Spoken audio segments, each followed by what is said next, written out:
Hello అండి, welcome back to my channel. ఈరోజు కూడా ఒక మంచి వీడియోతో మీ ముందుకు వచ్చేసానండి. అదేంటంటే అన్ని పౌర్ణముల కంటే మాఘమాసంలో వచ్చే పౌర్ణమి చాలా చాలా విశేషవంతమైనదండి. ఈ సంవత్సరం మాఘ పౌర్ణమి అనేది ఫిబ్రవరి 11 వచ్చిందా 12 వచ్చిందా చాలామందికి డౌట్ అయితే ఉంది కదండి. ఆ డౌట్ని అయితే ఈ వీడియోలో నేను క్లియర్ చేస్తానండి. అలాగే ఈ రోజున అమ్మవారిని ఏ విధంగా పూజించాలి, అసలు ఈ పౌర్ణమి గడియలు ఎప్పటి నుంచి ప్రారంభమై ఎప్పటి వరకు ఉన్నాయి, అమ్మవారికి ఏ సమయంలో పూజ చేసుకోవాలి, ముఖ్యంగా ఈరోజు ఏ అమ్మవారిని పూజ చేయాలి, ఈ మాఘ పౌర్ణమి విశిష్టత ఏమిటి, ఎటువంటి నియమాలు పాటించాలి, ఉపవాసం ఉండాలా వద్దా, ఇలాంటి విషయాలన్నీ కూడా ఈరోజు వీడియోలో మనం డిస్కస్ చేసుకుందామండి. ఈ రోజున అమ్మవారికి 18 ఒత్తులతో హారతి ఎలా ఇవ్వాలి, క్షీరదీపం ఎలా పెట్టాలి, అవన్నీ కూడా ఈ వీడియోలో మనం డిస్కస్ చేద్దామండి.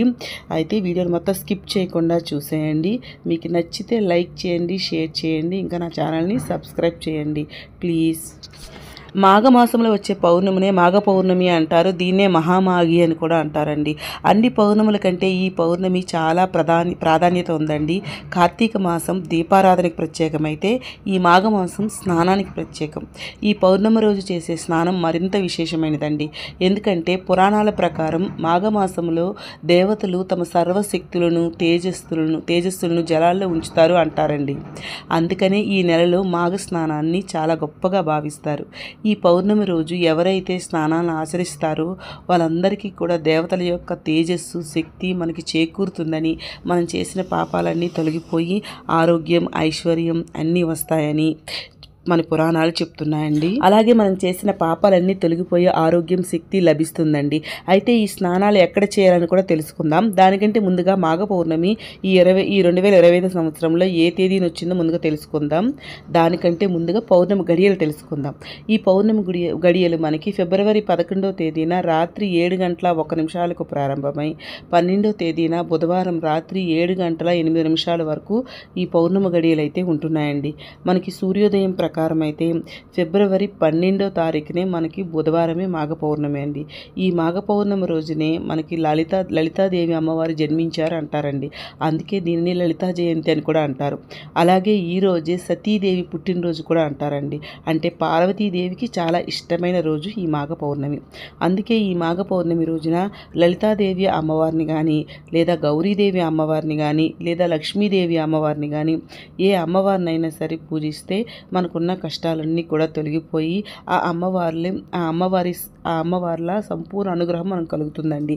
అయితే ఈరోజు అమ్మవారికి చేసే పూజ సాయంత్రం వేళలో చేస్తే చాలా మంచిది. మీకు సాయంత్రం వేళలో కుదరకపోతే ఉదయం వేళలో చేసుకోవచ్చు. సో మనకి పూజా మందిరంలోనే మనం ఈ పూజను చేసుకోవచ్చు. అంటే మీరు నిత్య పూజ చేసిన ప్రదేశంలోనే చేసుకోవచ్చు, లేదా వేరేగా పీఠం వేసుకొని లలిత అమ్మవారిని పెట్టుకొని కూడా మీరు పూజ చేసుకోవచ్చు. ఎందుకంటే చాలామంది ప్రతి పౌర్ణమి పూజ చేసే అలవాటు కూడా ఉంటుంది కదా, వాళ్ళకైతే వేరేగా చెప్పనవసరం లేదు. సో ఈ అమ్మవారిని అయితే ఈ మాఘ పౌర్ణమి రోజు అయితే లలిత అమ్మవారిని పూజిస్తే చాలా మంచిదండి. ఆ అమ్మవారి చల్లని చూపులు మన మీద ఎప్పుడూ ఉంటాయండి. ఎందుకంటే ప్రతి ఒక్కరి దగ్గర లలిత అమ్మవారి ఫోటో అయితే ఉంటుంది. ఒకవేళ ఫోటో లేకపోతే మనం లక్ష్మీ అమ్మవారిని కూడా పెట్టుకొని పూజ చేసుకోవచ్చు. లలితా సహస్రనామం చదువుకోవాలండి. పువ్వులతో కానీ కుంకుమతో కానీ అష్టోత్తరం చదువుకొని, అలాగే మీ దగ్గర చెరుకు గడలు ఉన్నా కూడా పూజలో ఈరోజు నైవేద్యంగా పెట్టుకోండి. అమ్మవారికి పసుపు కుంకాలు పెట్టుకొని నిండుగా పూజ చేసుకుంటే సరిపోతుందండి. అలాగే ఈ రోజున అన్ని రకాల దీపాలు పెట్టుకోవచ్చు. అయితే ముఖ్యంగా పౌర్ణమి రోజున క్షీరదీపం వెలిగిస్తే చాలా మంచిదండి. ఈ క్షీరదీపం వెలిగిస్తే చాలా మంచిదండి. చంద్రునికి అలాగే అమ్మవారికి ఎంతో ఇష్టమైన దీపం క్షీరదీపం. పౌర్ణమి రోజు కనుక ఈ క్షీరదీపం వెలిగిస్తే ఆ అమ్మవారి ఆశీర్వాదము అలాగే ఆ చంద్రుని ఆశీర్వాదం కూడా లభిస్తుందని అంటారండి. సో ఈ దీపం వెలిగించడం వల్ల మనసు ప్రశాంతంగా ఉంటుంది. ఇంట్లో ఎటువంటి చిరాకులు గొడవలు ఉన్నా కూడా ఏం తగ్గిపోతాయండి. ఇల్లు ప్రశాంతంగా ఉంటుంది కండి. సో ఈ క్షీరదీపాన్ని ఎలా వెలిగించాలి అనేది నేను ఒక వీడియో తీసి ఆల్రెడీ నా ఛానల్లో అప్లోడ్ చేశానండి. దాని లింకు ఈ వీడియో కింద డిస్క్రిప్షన్లో ఇస్తున్నాను. మళ్ళీ పైన మీకు కార్డ్స్ వస్తాయి, లేదా ఎండ్ కార్డ్ కూడా వస్తుందండి. ఒకసారి చెక్ చేయండి.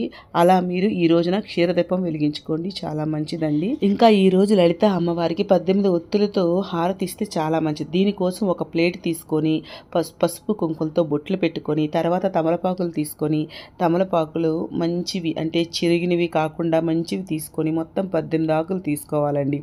ఈ ఆకుల ఆకులన్నీ కూడాను ఆ ప్లేట్లో ఒక పువ్వులా వచ్చేటట్టు రౌండ్గా పెట్టుకోవాలండి. తర్వాత ఆకులన్నిటిపైన కూడా చందనం, కుంకుమ, పసుపుతో బొట్లు పెట్టుకోవాలి. తర్వాత ఇత్తడి దీపపు కుందు లేదా మట్టి ప్రమిది ఏదైనా తీసుకోవాలండి. తీసుకొని వెండి కుందులైనా ఓకే అండి. తీసుకొని దానికి పసుపు కుంకాలు పెట్టుకోవాలి. అలాగే మధ్యలో వాటికి ఏంటంటే సింధూరాన్ని రాయాలండి. సింధూరంని ఆయిల్లో కలిపి మీరు తీసుకున్న ప్రమిది కానీ కుందుకు కానీ దానికి ఆ సింధూరం మధ్యలో రాయాలన్నమాట. రాసి ఆ ఆకుల మధ్యలో పెట్టాలి. ఆ దీపపు కుందిని ఆకుల మధ్యలో పువ్వులా పెట్టారు కదండి, దాంట్లో పెట్టుకోవాలి.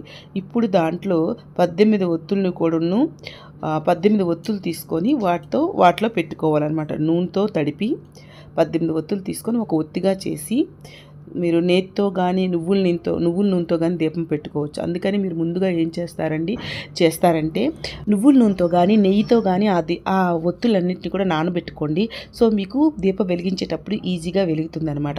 ఇప్పుడు ఏం చేస్తారంటే ఆ నానబెట్టిన ఒత్తిని మనము సింధూరం రాసుకున్నాం కదా, ఆ ప్రమిదిలో వేసుకోవాలండి. వేసుకొని మనం హారతి అయితే దీపం వెలిగించి హారతి ఇచ్చుకోవాలి. ఇలా చేయడం వల్ల మనం ఎటువంటి మన కోరికైనా నెరవేరుతుందని అంటారండి. అందుకని మాఘ పౌర్ణమి రోజు ఈ 18 ఒత్తుల హారతిని చాలా విశేషంగా ఇస్తారండి. మనసు ప్రశాంతంగా ఉంటుంది. ఏదైనా కోరిక అంటే మనసు ప్రశాంతంగా ఉంటే సరిపోతుందండి.